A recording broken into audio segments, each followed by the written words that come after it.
Almost everything in Mogadishu has a story of its own. Hours of scouting will show you that there are only countable houses with no gunshot holes, and many have fallen apart with the fighting. Our tour of the city begins with Mogadishu Stadium, which used to be the headquarters for al-shaabab.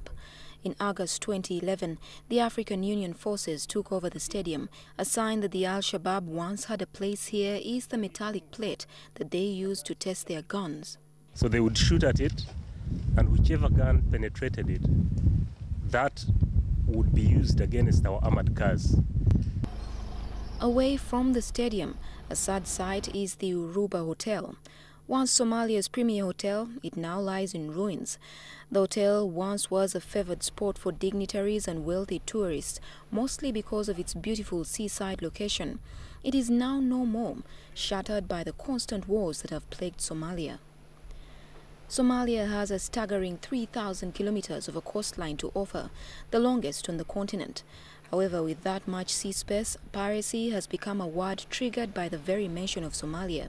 And while the international community has always favored fighting the pirates on the waters, the Uganda contingent commander Paul Lokech believes this is the wrong approach. You need to have law and order on the land, because the pirates leave the land and then they go to the waters. Pacify Somalia. Let there be law and order. There will be no piracy. While the African Union peacekeeping forces continue with their fight for peace, they are also looking at the future for Somalia through a training school for Somalis to receive military training. This project is expected to cost over $3.2 million. It is hoped that projects like this can keep the youth occupied and employed so that the charms of al-shaabab do not easily distract them. You're giving alternative sources of income.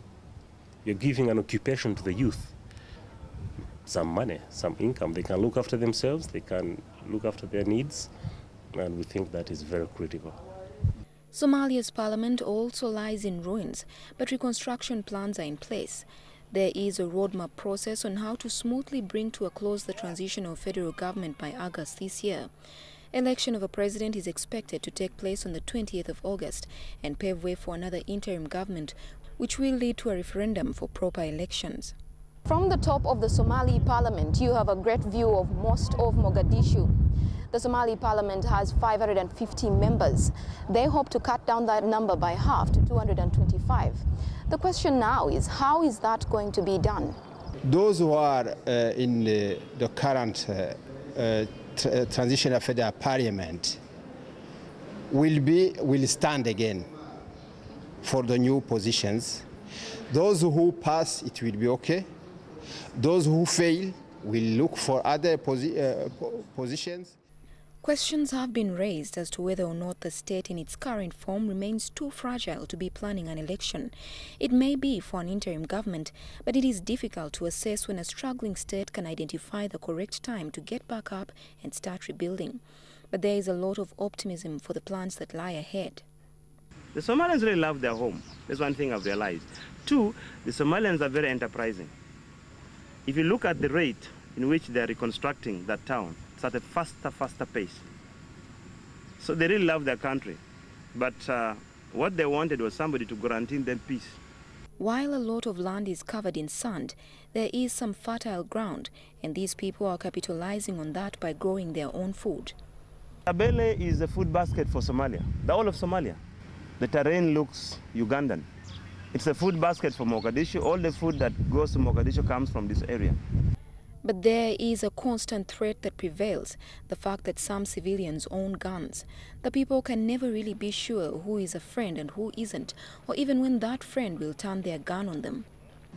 We still have positive armed warlords within these areas we have liberated. And we are dealing with al-shaabab. Once we have completed dealing with al-shaabab, we are going to disarm these warlords.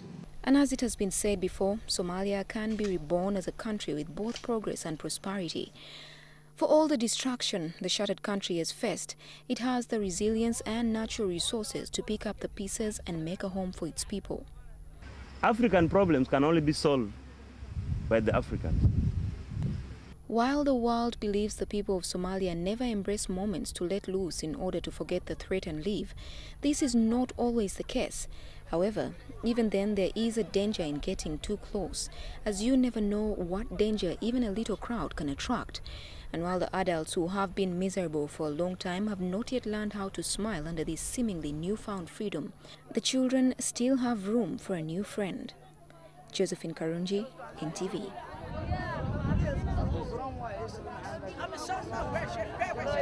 I'm